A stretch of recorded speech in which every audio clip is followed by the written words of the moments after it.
Hi viewers, welcome to our channel. ప్రస్తుతం మనతో పాటు దాము బాలాజీ గారు, సీనియర్ జర్నలిస్ట్ ఉన్నారు. వారితో ఒకసారి మాట్లాడదాం. సార్ నమస్కారం సార్. నమస్తే. సార్, తెలంగాణ రాజకీయాల్లో ఇప్పుడు కవిత కొత్త పార్టీ పెట్టబోతుంది అన్న వార్త వైరల్ అవ్వడం, హాట్ టాపిక్ గా మారిపోవడం చూస్తున్నాం. అంటే కొత్త పార్టీ పెట్టి అటు కాంగ్రెస్ తో చేతులు కలపబోతుందన్న వర్షన్ కూడా బయటకు వచ్చేసింది. ఇదంతా కూడా లేఖ రిలీజ్ అవ్వడం వల్లే జరిగింది. మరి లేఖ కూడా కాంగ్రెస్ వాళ్ళతో కావాలని కవిత గారే రిలీజ్ చేయించారని కూడా చెప్తున్నారు. అసలు ఏం జరుగుతుంది? మరి తెలంగాణ రాజకీయాల్లో కొత్త పార్టీ పెట్టబోతున్నారా సార్?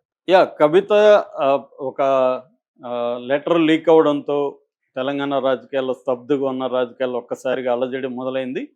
సో ఇది ఎవరు కూడా ఊహించలేదు. ఎందుకంటే కవిత అరెస్టు తర్వాత ఆమె కొంతకాలం సైలెంట్గా ఉండిపోయింది. ఆ తర్వాత మెల్లమెల్లగా కొన్ని ఇష్యూలో రావడం మొదలైంది. ఆమె ఎక్కడా కూడా బహిరంగంగా ఏ రకమైన అసంతృప్తి ఇప్పటివరకు ఉన్నట్టుగా ఎక్కడా వార్త కూడా రాలేదు. కానీ ఒక్కసారిగా ఆమె ఇలా వచ్చినప్పుడు ఏమనుకున్నారు, ఏదన్నా జరిగిందా కవితకి అన్న ఆ కోణంలో చర్చ మొదలైంది.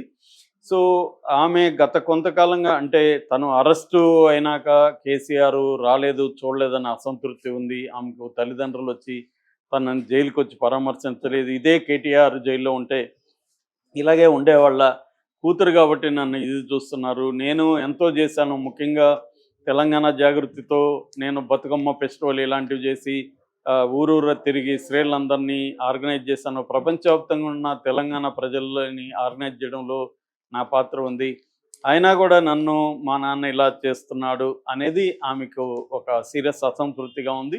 ఎంతసేపటికి కూడా వారసులు ఎవరు అనుకున్నప్పుడు కేటీఆర్, హరీష్ రావు గురించే చర్చకు వస్తుంది తప్ప కవిత చర్చ అనేది లేదు. సో ఈ నేపథ్యంలో ఆమె బాగా అసంతృప్తికి గురైనట్టుగా తెలుస్తుంది. పైగా కేసీఆర్ అసలు రాజకీయాల్లో స్తబ్దంగా మారిపోయి ఎర్రవెల్లి ఫామ్ హౌస్కి పరిమితం అయిపోవడం, కేటీఆర్, హరీష్ రావులే ఉండడం, తనని పక్కన పెట్టేయడం, తనని సైలెంట్గా ఉండమని కూడా కేసీఆర్ చెప్పాడని కూడా బయటకు వార్తలు వస్తున్నాయి. సో ఈ నేపథ్యంలో నేనెందుకు సైలెంట్గా ఉండాలా, నాకు రాజకీయ ఆకాంక్షలు ఉండవా, నేను తెలంగాణ ప్రజల కోసం పనిచేయకూడదా అన్న దీంతో ఆమె రగిలిపోయినట్టుగా చెప్తున్నారు. అందుకనే ఒక ప్లాన్డ్గా ఆమె ఈ అకేషన్ ఉపయోగించుకొని తను అమెరికాలో ఉన్నప్పుడు ఈ లెటర్ లీక్ చేయడం, అది కూడా కాంగ్రెస్ వాళ్ళతో లీక్ చేయడం, ఒక లాంగ్ టర్మ్ ప్లాన్ వేసుకున్నట్టుగా చెప్తున్నారు. అంటే షర్మిల ఎగ్జాంపుల్ నుంచి ఆమె గుణపటం తీసుకొని మనం షర్మిల లాగా ఇదైపోకూడదు, ఏది చేసినా సక్సెస్ఫుల్గా చేయాలంటే మనం స్ట్రాటజీస్ ఇంపార్టెంటు అని. ఎందుకంటే ఆమె కేసీఆర్ని దగ్గరగా చూసింది. షర్మిల కంటే వాళ్ళ నాన్న వారసత్వాన్ని క్లెయిమ్ చేసుకుంటుంది షర్మిల, కానీ ఈమె క్లెయిమ్ చేసుకుంటూనే నాన్నని కూడా ధిక్కరించే పరిస్థితిలోకి వచ్చింది. దానికి కారణం ఏంటంటే తనకు జరుగుతున్న అనాదరణ అనేది. దీనికి కాంగ్రెస్ వాళ్ళ హెల్ప్ తీసుకొని ఆమె లీక్ కూడా కాంగ్రెస్ వాళ్ళే చేశారని కొంతమంది దగ్గరగా చూసిన సీనియర్ జర్నలిస్టులు చెప్తున్నారు. సో ప్లాన్డ్గా కాంగ్రెస్ వాళ్ళతో కుమ్మక్కై చేస్తుందని. సో ఇప్పుడు ఆమె స్టెప్ ఏంటంటే ఫస్ట్ ఒక కొత్త పార్టీ పెట్టాలనేది. నిన్న బీజేపీ ఎంపీ రఘునందన్ రావు కూడా ఈమె పార్టీ పెట్టడం ఖాయమే, జూన్ 2వ తేదీ అనౌన్స్ చేయబోతుంది అని ఆయన అన్నాడు.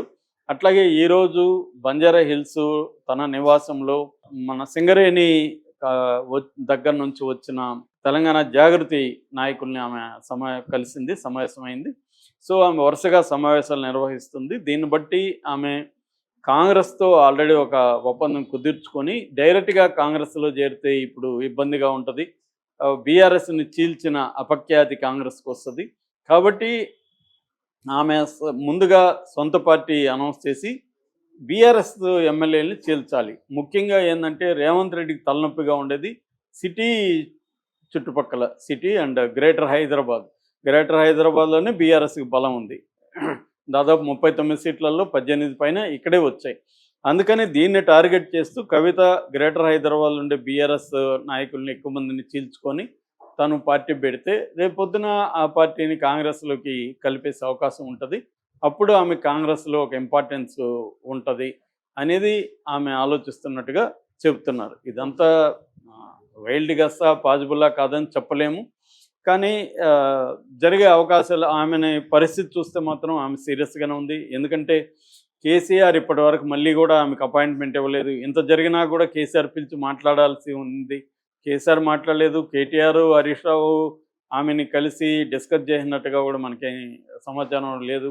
సో నిన్నేమో కేటీఆర్, కేసీఆర్ కూడా నిన్న ఎర్రవెల్లి ఫామ్ హౌస్లో సమావేశం అయ్యారు. అంటే ఇదంతా చూస్తుంటే మరొక షర్మిల ఇక్కడ తయారవుతున్నట్టుగానే అర్థమవుతుంది. ఈవెన్ ఆంధ్రజ్యోతి ఎడిటోరియల్లో కూడా ఆ, కొత్త పలుకులో కూడా రాధాకృష్ణ రాశాడు. ఓవరాల్ సిచ్యువేషన్ చూస్తే బీఆర్ఎస్లో ముసలం అనేది స్టార్ట్ అయినట్టుగా తెలుస్తుంది. బీఆర్ఎస్ నెట్ట నిలువుగా చీలిపోయే అవకాశం అయితే కనిపిస్తుంది. అయితే కవిత వెంట ఎంతమంది వెళ్తారు, ఈ స్కీమ్ అంతా కవిత ఎట్లా డీల్ చేయబోతుంది? ఎందుకంటే ఇది కవిత ఒకటే లేదు, దీని వెనక కాంగ్రెస్ ఉందని చెప్తున్నారు. ఎందుకంటే కవితను బీజేపీ ఇబ్బంది పెట్టింది, 5 నెలలు జైల్లో పెట్టింది. కాబట్టి కవిత రోజు రోజు అక్కడ రగిలిపోయి ఉండే అవకాశాలు ఉన్నాయి జైల్లో. సో తను అక్కడి నుంచే ఒక ప్లాన్ వేసుకొని బయటకు వచ్చినట్టుగా తెలుస్తుంది. సో బీజేపీని ఏకకాలంలో బీజేపీని తనను పట్టించుకోలేని కేసీఆర్కి గుణపాఠం చెప్పాలంటే కాంగ్రెస్తో మనం కలవాలి అన్న ఒక ప్లాన్ ఆమె వేసుకున్నట్టు కనపడుతుంది. దానికి రేవంత్ రెడ్డి కూడా గ్రీన్ సిగ్నల్. రేవంత్ రెడ్డికి కూడా బీఆర్ఎస్ అనేది నేలమట్టం కావాలనేది రేవంత్ రెడ్డికి కూడా ఉన్నది. ఎందుకంటే ఆయన 10 ఇయర్స్ మినిమం సీఎంగా ఉండాలనేది ఆయన గోలు. అలా ఉండాలంటే ఇక్కడ బీఆర్ఎస్ తనకి ప్రధానమైన ప్రతిపక్షం. ఎందుకంటే బీజేపీ ఇప్పటికిప్పుడు అధికారంలోకి వచ్చే పరిస్థితి లేదు, బీజేపీలో ఆ స్థాయి నాయకులు లేదు. కానీ బీఆర్ఎస్లో ఉన్నారు, కేసీఆర్ ఇంకా ఉన్నాడు. కేసీఆర్ని తక్కువ అంచనా వేయలేము. కాబట్టి కేసీఆర్ని దెబ్బ కొట్టాలంటే ఇంట్లో నుంచే నరుకు రావాలని రేవంత్ రెడ్డి ప్లాన్ వేశాడు. ఆల్రెడీ ఈమెకు కూడా అసంతృప్తి తీవ్ర స్థాయిలో ఉంది. కాబట్టి కవిత రేవంత్ రెడ్డి ఒకటయ్యి ఈ ప్లాన్లకి వచ్చారు. అందుకని ఈ లెటర్ లీక్ వెనక కూడా కాంగ్రెస్ వాళ్ళు ఉన్నారనేది కొన్ని ఛానళ్ళకి కాంగ్రెస్ వాళ్ళే కాంటాక్ట్ చేసి ఇలా ఒక లెటర్ రాబోతుంది, మీరు లీక్ చేయాలని చెప్పినట్టుగా వార్తలు వస్తున్నాయి. సో దీన్ని బట్టి ఇప్పుడు ఇది ఒక పెద్ద ఛాలెంజ్. ఎప్పుడైనా కూడా ఎక్స్టర్నల్ ఛాలెంజ్ కంటే ఇంటర్నల్ ఛాలెంజెస్ ఒక్కోసారి మోర్ డేంజరస్. మనకి అక్కడ కూడా చూస్తున్నాము, జగన్కి షర్మిల ఎంత నష్టం చేసిందో చేస్తూ ఉందో మనకి అక్కడ అర్థమవుతుంది. ఎందుకంటే సొంత తల్లి చెల్లిని